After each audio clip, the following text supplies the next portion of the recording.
નમસ્કાર દર્શક મિત્રો, અમારી ચેનલ રેલ કાઠિયાવાડી ટેસ્ટમાં તમારું સ્વાગત છે. અને ભાઈ શ્રાવણ મહિનો ચાલી રહ્યો છે. શ્રાવણ મહિનામાં ઘણા બધા લોકોની કોમેન્ટ આવે છે કે ફરાળી સૂકી ભાજીની રેસીપી આપો. આની પછી આપણે 3 જણાની અત્યારે કોમેન્ટ સારી આવી છે, જે સૌથી વધારે આવેલી છે. તેની અંદર છે ફરાળી કચોરી છે, ફરાળી સૂકી ભાજી છે, ફરાળી બટેટા છે.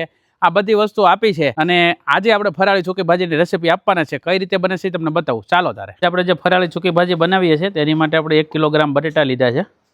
5 થી 6 નંગ આપણે મરચા લીધા છે. આ બધાને એકવાર સારા પાણી ધોઈ નાખ્યા છે. હવે આગળની પ્રોસેસમાં હું તમને બતાવું કે આ બટેટા છે ને આપણે 1 ના 2 પીસ કરી નાખશું.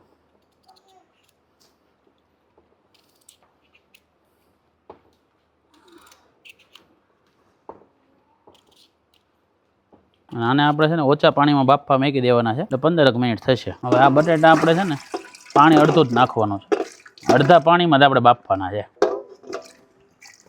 જો એટલું પાણી આપણે નથી નાખવાનું, જો એટલું જ નાખવાનું. ઘાએ ઘા તમારા બટેટા બફાઈ જાય.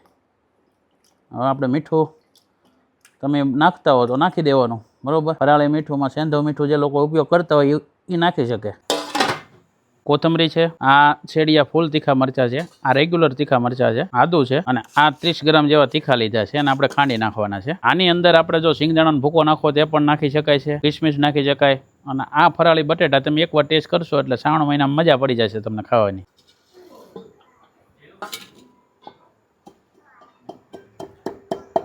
જો આપણે આ અધકચરા આપણે મરી ખાંડી નાખ્યા છે. આવો ભૂકો નથી કરવાનો, જે તમારું સૂકી ભાજી યાર આમ ખાલી અંદર દાણો છોંટે ને એટલે તમને તીખો ટેસ્ટ આવે. આની અંદર આપણે આદું બધું કટકી કરીને નાખી દેવાનું છે ને ખાંડી જ નાખવાનું છે. હારવાર મરચાં પણ આપણે નાખી દેવાના છે.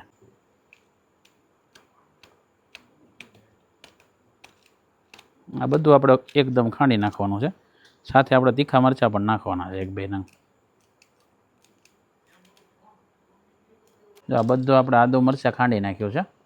હવે બધું આપણે બહાર કાઢી લઈએ. જોઈ શકો છો ખાંડેલી વસ્તુ હોય ને એનો ટેસ્ટ આખો છે ને અલગ જ રહે. અધકચરું જ રાખવાનું, ગ્રેવી નથી કરવાની. આમાં સિંગદાણા અને આપણે 40 ગ્રામ જેવા ખાંડી નાખવાના છે. અધકચરા હાવ ફાડી ન રહેવી પડે અને હાવ ઝીણાઈ ન થવા પડે. જો અધકચરો આવો ભૂકો કરી નાખ્યો છે આપણે 50 ગ્રામ 40 ગ્રામ જેવા સિંગદાણાનો. હવે આપણે એક વાટકામાં કાઢી લઈએ એને. શુદ્ધ સિંગ તેલ આપણે નાખી દીધું છે. હવે અંદર 70 ગ્રામ જેટલું વઘાર કરશું આપણે. મીઠા લીમડાને ચીરકી નાખી હવે આપણે આદુ મરચાં નાખી દેવાના છે.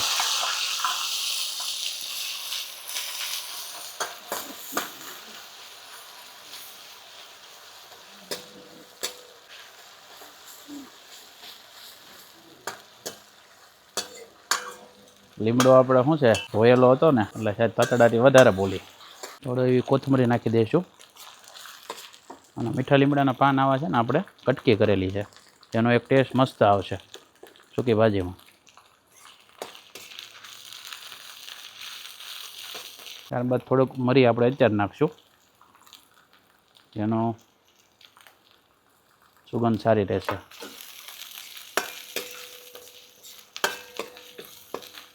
હવે આપણે અંદર ખાંડ નાખશું, 1 ચમચી જેટલી ખાંડ નાખવાની છે. તીખોય ટેસ્ટ આવવો પડે, ખાટોય ટેસ્ટ આવવો પડે અને તમને ખાવાની પણ આમ મજા આવી પડે સૂકી ભાજી. જે લોકો ગળપણ ન રાખ્યું હોય, તીખો ખાવો હોય, એ ખાંડ ન નાખે. ખાંડ ઓગળી જાય પછી આપણે બટેટા અંદર ઉમેરી દેવાના છે. તે પહેલાં આપણે સિંગદાણાનો ભૂકો નાખી દઈએ. આ છે આપણે સિંગદાણાનો ભૂકો ખાંડી નાખેલા હતા, અધકચરા આપણે વાટેલા છે, તે આપણે અંદર નાખીને મિક્સ કરી દેવાના છે.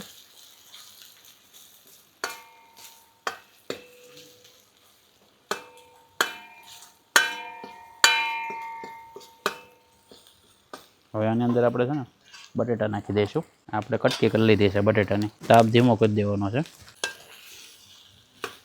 હવે છે ને મિક્સ કરી દેવાની છે સૂકી ભાજીના. તે પહેલાં આપણે લીંબુ નીસવી દઈએ અને મરી નાખી દઈએ. આ મરીનો પાવડર છે, ભરપૂર માત્રામાં મરી પાવડર નાખી દેવાનો છે. ત્યારબાદ લીંબુ નીસવી દેવાનું. આપણે લીંબુ નીસવી દીધું છે. આની અંદર કોથમરી.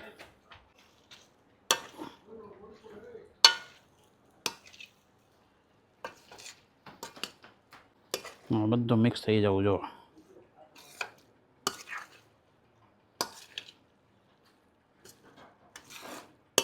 ફરાળી સૂકી ભાજી કમ્પ્લીટ છે.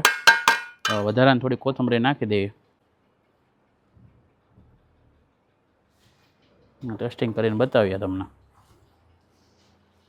સેંધવ નમક નાખવાનું મારી પાસે અત્યારે નથી, એટલે હું અત્યારે સાદું નમક નાખું છું. અમે અત્યારે કોઈ ફરાળ રહેલા નથી, પણ આ રેસીપી આપણે આપી છે. તમે ફરાળમાં જે મીઠું વપરાય ને ત્યાં જ નાખજો.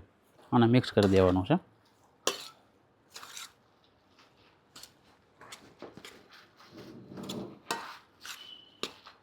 તૈયાર થઈ ગઈ છે આ સૂકી ભાજી અને આપણે ટેસ્ટિંગ કરીએ. જો આ આપણે ફરાળી સૂકી ભાજી એકદમ રેડી કરી નાખી છે. ટેસ્ટિંગ માટે લઈએ છીએ ભાઈ. મરી બરી નાખીને ટકાટક બનાવી છે.